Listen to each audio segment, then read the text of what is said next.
theater industry, sound-wise, has changed is that the expectations are pretty high. What's interesting about where we are now is it used to be an analog desk on Broadway, and you'd walk in and you'd have your 8 knobs to twiddle and a fader, and you were done. And now you get these desks and they don't know they're a desk anymore. Like, you have to tell it everything. So the amount of prep up front has gotten to a point where it's, it takes us a lot of time to get the console up and running, to get the equipment up and running. The positive side is once it's done, the amount of control you have now is fantastic. The producers don't quite understand at this point how much it takes up front.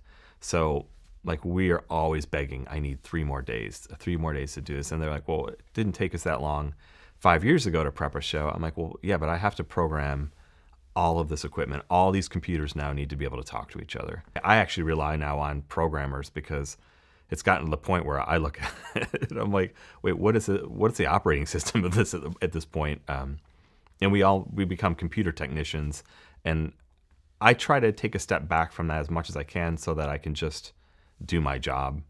And I still sit with my eyes closed at the console and don't even look at the EQ, even though now the knobs aren't where they should be and all that, because I don't want to rely on my eyes. I'm listening for the problem, or I'm trying to solve it, and then spending weeks and weeks and weeks programming it.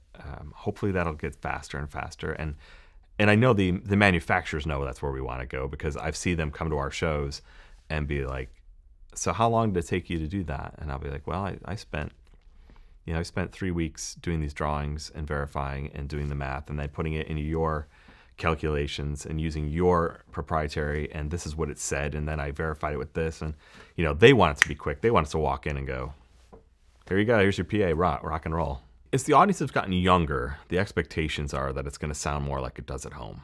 I think that's where we're at, and where the reason that we've got some young guys like Pete Alinsky and a few other ones that are like, we're in about the same age group, and that like we've kind of come in with a different aesthetic that reflects more of the future of what I think the audiences are going to be, just because they're younger and they have grown up with listening to all their headphones and all that. The audience's expectation is that that's what they're going to get every time. And for me, I came at it that way 15 years too early, 20 years too early. You want seat A to seat double Z to hear the same show at 98 decibels, and we can do that now. That's what's amazing to me, is like, you can do it, and with the technology, I can tell you who's singing on stage versus, well, it's just a wall of sound, because we have so much control. I can say, I'm going to delay this guy to that spot and that to there and that there. I'm going to position the saxophone here, and 90% or 75% of the audience is going to get that show. I mean, the extremes are going to get the extremes because they don't have all that information, but the ones that are in the main section, we can do that, and we can do it really well now. And to me, like, that's what's amazing, is I'll sit there and be like, wow, that really works. Like, that's fantastic.